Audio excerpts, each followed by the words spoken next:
You have also questioned about the all-party delegation. Yesterday, Mr. Jairam Ramesh has also tweeted that the welcome which they have received was very lukewarm. But on the other side, it's your own Congress members who are stating that these meetings were were being done in a very positive manner. In fact, yesterday only Mr. Shashi Tharoor led delegation have met JD Vance.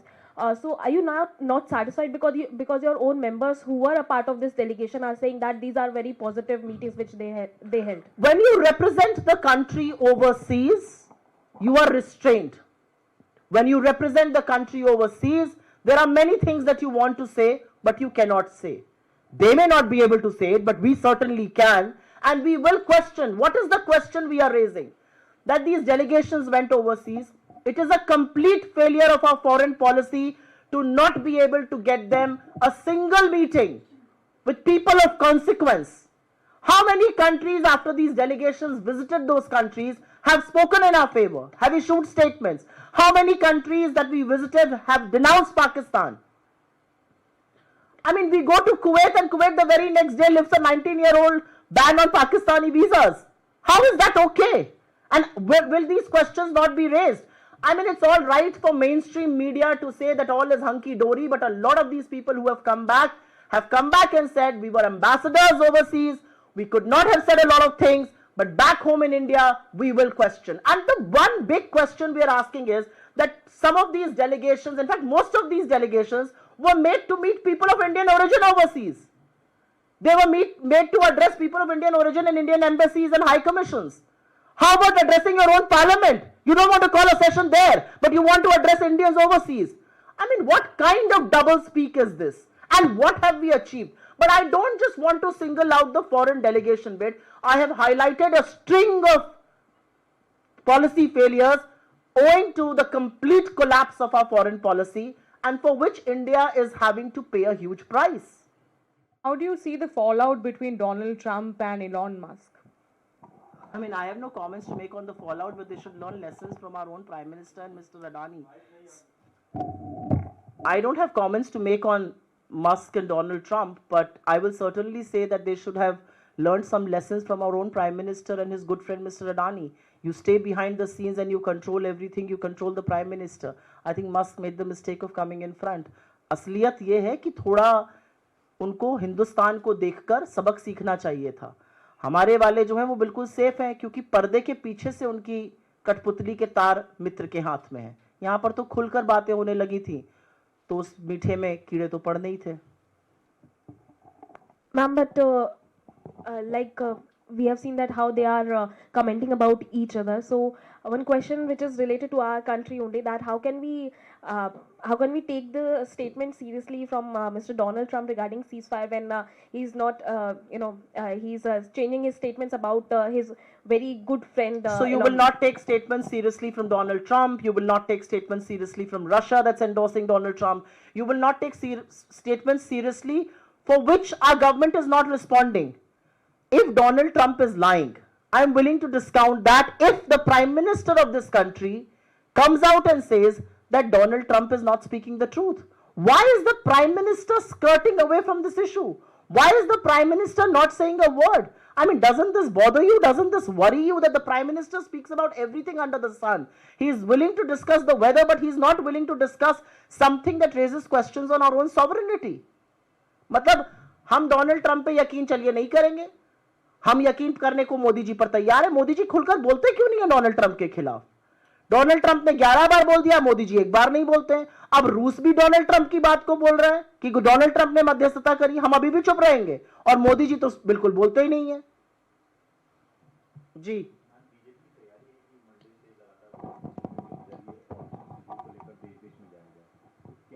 नहीं, BJP की तैयारी तो घर घर सिंदूर पहुंचाने की भी थी. इस देश की सुहागिनों ने जब प्रतिकार किया और उनको आईना दिखाया और उनकी इस गलीच हरकत के लिए उनको फटकार लगाई तो उन्होंने इसको फेक न्यूज बता दिया. बीजेपी की तैयारी जो भी रही हो, एक ही बात का जवाब बीजेपी को देना है. आप उन 3 दुर्दांत आतंकवादियों को कब पकड़िएगा? और जब तक उनको नहीं पकड़िएगा आप कोई प्रेस कॉन्फ्रेंस मत करिए, क्योंकि न्याय नहीं हो सकता है. हत्या उन तीनों ने करी थी, वो कहां है? वो कैसे फरार हो गए, वो कैसे आजाद घूम रहे, उनको कब पकड़िएगा? और दूसरी बात ये बताइए, आपने ट्रंप की धमकी सुनकर सरेंडर क्यों किया? मुद्दा इस बात का है, बाकी वो कुछ भी कहते रहे, वो सब बेईमानी बातें हैं। जी मैम, आपने प्रतिनिधिमंडल कहाँ गया, कितने राष्ट्राध्यक्षों से मिला, इसके ऊपर सवाल उठाए हैं। उसमें कांग्रेस के भी लीडर हैं, कांग्रेस के भी सांसद हैं, तो क्या पार्टी स्तर पर कांग्रेस पार्टी भी उनसे कुछ इस बारे में रिपोर्ट लेगी या बात करेगी कि कहाँ कहाँ गए, क्या क्या रिस्पॉन्स रहा और क्यों सिर्फ इंडियन डायस्पोरा से मुलाकात हुई, या इस बारे में कुछ आप लोग भी जो है अपने सांसदों से कुछ? मैंने जो सवाल उठाया है वो सार्वजनिक रूप से जो दिख रहा है उस पर उठाया है। हमारी लीडरशिप क्या डिसाइड करती है, ये लीडरशिप नेतृत्व का काम है, ये मेरा काम नहीं है। मैंने जो सवाल उठाया वो सार्वजनिक रूप से जो दिख रहा है, वो जहां जा रहे हैं वहां पर बड़े राष्ट्राध्यक्षों से नहीं मिल रहे हैं, वो अंडर सेक्रेटरी से मिल रहे हैं, एक्स मिनिस्टर से मिल रहे हैं, स्टेट मिनिस्टर से मिल रहे हैं, डिनर्स अटेंड कर रहे हैं, वहां गाना बजाना हो रहा है। 28 लोगों की इतनी निर्मम हत्या हुई, हमारे ऑपरेशन सिंदूर का पक्ष रखने गए, 16 लोग हमारे पुंछ में शहीद हो गए, वहां गाना बजाना हो रहा है। वहां पे यूनेस्को की वर्ल्ड साइट घूमी जा रही है, वहां पर पॉटरी मेकिंग देखी जा रही है, वहां पर चर्च नोत्रदाम का घूमकर उसका वो किया जा रहा है, वहां पर म्यूजियम देखे जा रहे हैं यूके में। तो हम जो देख रहे हैं उस पर सवाल हम नहीं उठा रहे, हम ये कह रहे हैं आपने ये सब किया, आप वहां पर जाकर इंडियन ओरिजिन के लोगों से बात कर रहे हैं। यह विफलता हमारे सांसदों की नहीं है, यह विफलता हमारी फॉरेन पॉलिसी की है। फॉरेन पॉलिसी इसलिए है क्योंकि विदेश मंत्रालय का काम था उनको बड़ी बड़ी मीटिंग्स दिलवाना, विदेश मंत्रालय का काम था बड़े जो प्रभावी थिंक टैंक्स हैं उनसे मिलवाना, ओपिनियन मेकर से मिलवाना। आपने उनको किससे मिलवाया? यहां पे एम्बेसी ने उनको ब्रीफ किया, वहां वो जाकर एम्बेसी को ब्रीफ कर रहे हैं। मतलब गजब तमाशा चल रहा है। वहां पर आप इंडियन ओरिजिन के लोगों से मिल रहे हैं, तो आप अमेरिका और यूएई में इंडियन ओरिजिन के लोगों को समझाएंगे कि हमने क्या किया और क्यों ऐसा किया और क्या हुआ। आप देश के चुने हुए प्रतिनिधियों को नहीं समझाएंगे। मतलब अगर अभी आप अमेरिका में हो तो आपको भारत के डेलीगेशन समझाएगा, लेकिन यहां पर संसद का सत्र नहीं किया जाएगा। यह कौन सा तमाशा है? और मुझे ऐसा लगता है कि मीडिया में कोशिश हो रही है ये पिक्चर पेंट होने की कि सब हंकी डोरी है। मुझे ऐसा लगता है बहुत सारे सवाल जो डेलीगेशंस गए थे उन्होंने वापस आकर उठाए हैं। मैंने आप ही के एजेंसी पर सलमान खुर्शीद जी की बात सुनी है, मैंने आप में से कई चैनलों पर बाकी लोगों की बात सुनी और उन्होंने कहा है कि जो मुद्दे देश के हैं वो हम मुखरता से उठाएंगे और हमें इस बात का आज भी जवाब चाहिए। जिनको आप लोग पोस्टर बॉय बना रहे हैं वो ये कह रहे हैं हमें इस बात का जवाब चाहिए कि सीज फायर का अनाउंसमेंट अमेरिकी राष्ट्रपति ने क्यों किया, हमारे प्रधानमंत्री ने, हमारी सरकार ने क्यों नहीं किया। ये उन मेंबर्स बोल रहे हैं, उस डेलीगेशन के मेंबर्स जो गए थे।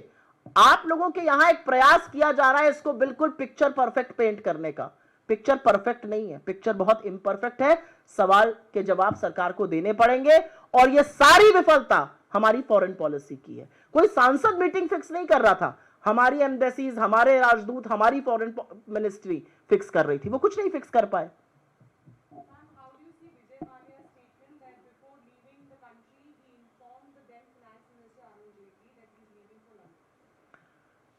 This is not the first time he has said it, by the way. He has said it before. It has been verified by multiple people. And if I may actually say so, I was a journalist back then. And I used to cover parliament.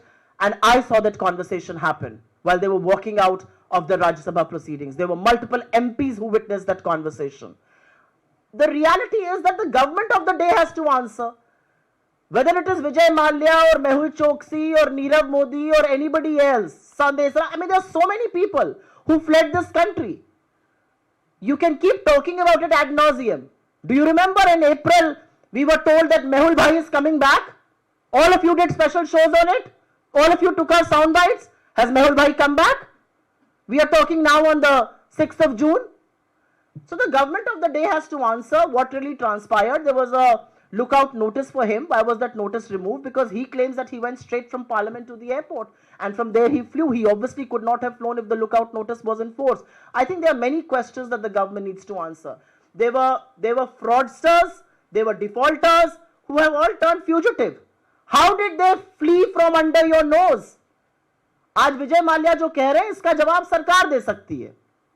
और असलियत यह है कि तमाम सांसदों ने उनके इस कॉन्वर्सेशन को, उनकी इस बातचीत को राज्यसभा से निकलते वक्त सुना था और देखा था।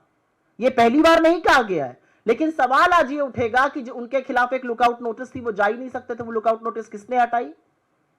असलियत ये भी है कि चाहे वो विजय माल्या हो या नीरव मोदी हो या मेहुल चोकसी हो या तमाम लोग हो, जतिन मेहता, ऐसे तमाम एक फेहरिस्त है जो आपकी आंखों में धूल झोंक कर फ्रॉड करके या डिफॉल्ट करके भाग गए देश से, आप एक आदमी को नहीं ला पाए। मुझे याद है शायद 12 अप्रैल का दिन था जिस दिन खबर आई थी कि भैया मेहुल भैया पकड़ लिए गए, हम आने वाले हैं। आप लोगों ने तड़ शो किए, प्रधानमंत्री मोदी का डंका बज गया, वापस तो नहीं आए अभी तक वो। मेहुल भाई तो अभी वही है जहां पर थे आराम से। तो सवाल इस बात का है कि सरकार को जवाब देना पड़ेगा। विजय माल्या अगर ये क्लेम कर रहे हैं तो सरकार आकर जवाब दे कि क्या असलियत है और कैसे वो भाग गए, कैसे नीरव मोदी, कैसे मतलब 11-11 हजार के करोड़ का घोटाला करके जब ये बात सार्वजनिक हो गई तो नीरव मोदी कैसे ये देश छोड़ के भागा, कैसे विजय माल्या चले गए, कैसे मेहुल भाई चले गए, कैसे संदेशरा चले गए, कैसे जतिन मेहता चले गए, इसका क्या जवाब है सरकार के पास? Ma'am, what do you think the current government is trying to give a message by this visit? Like PM Modi is visiting Jammu and Kashmir today. So what message is he trying to give to the country? You want my absolute honest reply? Yes. That if there is an inauguration to happen, if there is a ribbon to be cut, the Prime Minister is willing to go anywhere. And my staunch belief now is that if there is an inauguration in Manipur, the Prime Minister will also go to Manipur. The reality is that the Prime Minister of this country did not choose to go to Kashmir for 45 days. He did not meet one victim's family except for when he went for an election rally in Kanpur. He has not met the bereaved families, he has not met those injured, he has not gone to Kashmir. He went to Bihar, Rajasthan, Gujarat, Mumbai, Kerala, Andhra Pradesh, all over the world. He even went on a foreign trip, but he did not go to Kashmir. And which is why the question will be that does Mr. Modi go only where an inauguration is supposed to happen?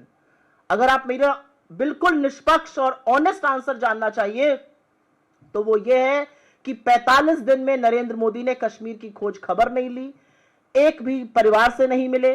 Kanpur किसी कार्यक्रम में गए तो एक शहीद परिवार से मिल लिए, उन्होंने घायलों की कोई जांच नहीं करी, वो न पहलगाम गए न पुंछ गए, वो बिहार घूम रहे थे, आंध्र प्रदेश घूम रहे थे, केरल घूम रहे थे, मुंबई घूम रहे थे, राजस्थान घूम रहे थे, गुजरात में रैली कर रहे थे। फीता काटने का अगर वक्त आएगा तो नरेंद्र मोदी हर जगह जाएंगे। वो 2 साल से मणिपुर नहीं गए, अब मेरा ये ठोस विश्वास है कि अगर मणिपुर में फीता लगाकर उनको इनॉग्रेशन के लिए बुलाया जाए तो शायद वो चले जाएंगे। मैं पिछले दिनों भारत सरकार ने जो डोनाल्ड ट्रंप के पूर्व प्रवक्ता को अपनी रणनीतिक टीम में शामिल किया था, अब जबकि पाकिस्तान ने भी ट्रंप सरकार के ही पूर्व अधिकारी को अपने लॉबिंग के लिए नियुक्त किया है। मुझे लगता है पाकिस्तान की जिस तरह से स्वागत अमेरिका में किया गया, जैसे पाकिस्तान का डेलीगेशन जाकर अमेरिकन बड़े बड़े लोगों के सामने बैठकर अपनी बात कर रहा है, बिलावल भुट्टो 45 मिनट तक यूएन में खड़ा होकर हमारे खिलाफ जहर उगल रहा है, पाकिस्तान के साथ डील्स की जा रही हैं, पाकिस्तान को जो हथियार सप्लाई किए जा रहे हैं उनके साथ डील करी जा रही है, आतंकी मुल्क पाकिस्तान के नेताओं को महान बताया जा रहा है, उनके प्रधानमंत्री हमारे प्रधानमंत्री को तटस्थ जगह पे बात करने की बात कही जा रही है, डिनर पे भेजा जा रहा है। ये अपने आप में हमारी फॉरेन पॉलिसी की विफलता है कि आप इस तरह की बातें रोक क्यों नहीं पा रहे हैं, ये विफलता है हमारी। Ma'am, the stampede incident which has taken place in Bangalore, now the Karnataka government has suspended the police commissioner there and many of the other top officials as well. But the BJP is saying that this is basically a state-sponsored man-made disaster which has taken place, and it is basically the Karnataka government which is responsible for this. How do you see it? Quite frankly, I don't want to politicize a tragedy as big as that.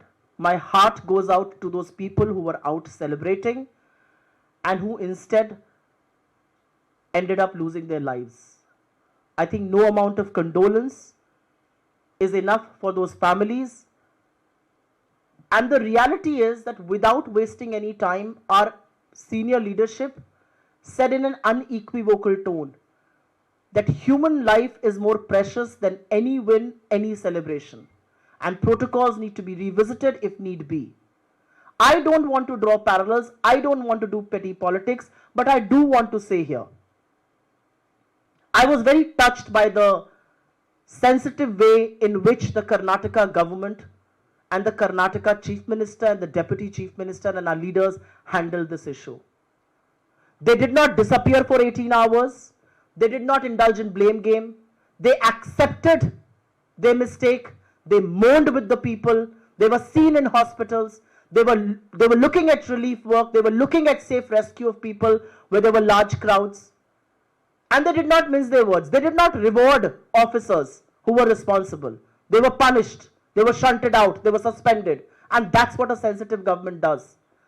To my mind, I don't want to draw parallels, but if the BJP really wants to indulge in politics, I might want to turn around and ask, where were you when the Chief Minister of Uttar Pradesh disappeared for 18 hours after the stampede, where 36 people lost their lives? Why was the Uttar Pradesh government trying to conceal and trying to cover up a second stampede that had happened? What about the 121 lives that were lost in the Hathras stampede? What about the stampede that was caused at the New Delhi railway station? Where was Ashwini Vaishnav making reels? He did not even care to visit that place. Where was he when Balasore happened? Whose resignation were you asking for when Morbi bridge collapsed in Gujarat and little children died? Over 140 people, if I'm not wrong.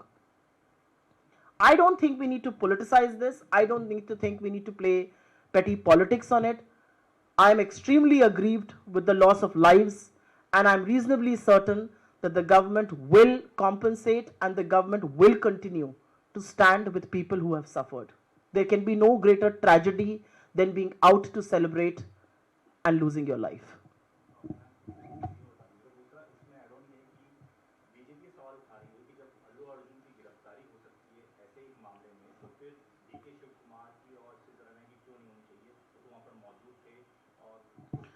मुझे ऐसा लगता है कि मैं इस पर तुच्छ राजनीति नहीं करना चाहती हूं।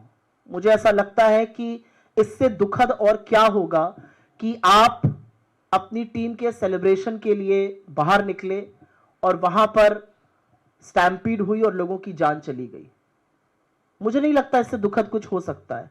आपकी कितनी संवेदना, आपकी कितनी श्रद्धांजलि उन लोगों को वापस नहीं लाएगी। ये दुखद है। कर्नाटका की सरकार ने इस पर सहानुभूति जताई और जिस संवेदना से इस पूरे मामले को उन्होंने हैंडल किया, वैसा ही करना चाहिए था। उन्होंने गलती मानी, उन्होंने चूक मानी, लोगों के साथ वो उनके दुख में खड़े हुए। वो 18 घंटे के लिए गायब नहीं हुए। वो अस्पतालों में मृतक परिवारों के साथ रहे, घायलों को सुरक्षित अस्पताल पहुंचाया, लोगों को वहां से सेफली रेस्क्यू कराया। बहुत भीड़ थी वहां से। और उसके बाद जो एक्शन लेना चाहिए था, जो लोग रिस्पॉन्सिबल थे उनके खिलाफ एक्शन लिया गया, उनको रिवॉर्ड नहीं दिया गया जैसा कि यूपी में किया गया था। मैं ब्लेम गेम में नहीं पड़ना चाहती हूं। मैं बिल्कुल नहीं चाहती हूं कि मैं इस पे ब्लेम गेम करूं, लेकिन अगर बीजेपी इस तरह की बातें करेगी तो फिर सवाल उठेंगे ना। सवाल उठेंगे कि 36 लोगों की मौत हो गई थी कुंभ में, 18 घंटे तक मुख्यमंत्री कहां थे, दूसरी जगह पर क्यों लिपापोती की जा रही थी, हाथरस के स्टैम्पीड का क्या हुआ, मुख्य अभियुक्त तक नहीं बनाया आपने, मोरबी में इतना बड़ा कांड हुआ, हादसा हुआ, क्या किया आपने गुजरात के चीफ मिनिस्टर के साथ, रेलवे स्टेशन पर स्टैम्पीड हुई, क्या रेल मंत्री ने इस्तीफा दिया, क्या बालासोर के बाद इस्तीफा दिया। बहुत सारे सवाल हैं, लेकिन मुझे लगता है कि जो बंगलोर में हुआ है और इस पर जो मेरे नेतृत्व ने बोला है कि किसी भी जश्न से ज्यादा ह्यूमन लाइफ जरूरी है, सुरक्षा जरूरी है, सेफ्टी जरूरी है, और अगर प्रोटोकॉल्स को दोबारा से रिविजिट करना पड़े तो वो भी करना चाहिए।